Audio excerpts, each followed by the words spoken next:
Hello everyone, Pantoufleee here today for a new Blitz tactic video in which we are gonna see an advanced technique I like to call the back crossfire. So, why is it an advanced technique? Because this technique requires the right tank in the right situation on the right map. So, let's not lose too much time and jump directly into the subject. What is this back crossfire technique? To me, it's the situation in which your team and the enemy team are facing each other without anyone trying to play aggressively. So you will decide to circle all the way around, so the enemy team will have to deal with shots coming from your allies at the front and coming from yourself in the back. To do that, it's simple. What do you need? The first thing first, you need, concerning the situation, a face-to-face between both teams without anyone trying to push. And that's important, because the problem is if a team decides to push and the others, for example, loses the advantage.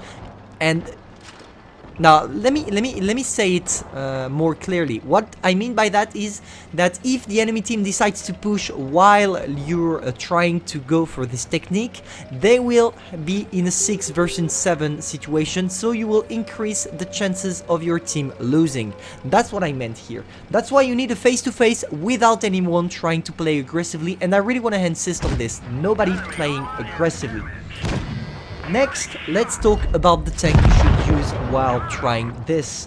It's a tank that will require a good mobility, because you can't do this with, for example, the German heavies, because they are too slow. I would definitely recommend to try this with a medium or a light tank, because if you use them, you should be able to circle in not too much time, because you don't want to lose too much time. You want to help your team as fast as possible, because you never know if the enemy team tries at the very last second before you can reach them to push, your team is probably gonna die. That's why it needs to be really fast.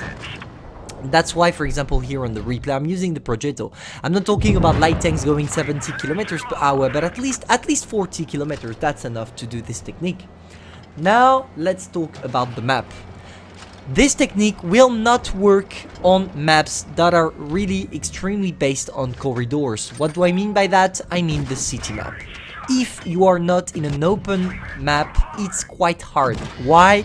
Because if you try this technique, which is extremely dangerous, by the way, because if the enemy team tries to, if they forgot the front line and they go back just to kill you, you're gonna face 7 tanks. Sorry for the dog barking, by the way.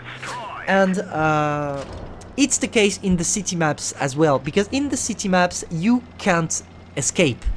In open fields, you can try to escape, especially when there are bush, etc. Because as soon as you reach a bush, you're gonna have your camo activated and you're gonna be able to bounce shots, or at least, not necessarily bouncing, but at least hide from the team.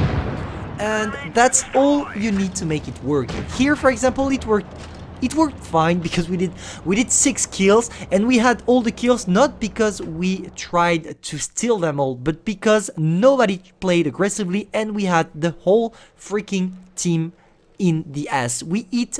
In this game, we just hit ass. That's all we did, to say it properly.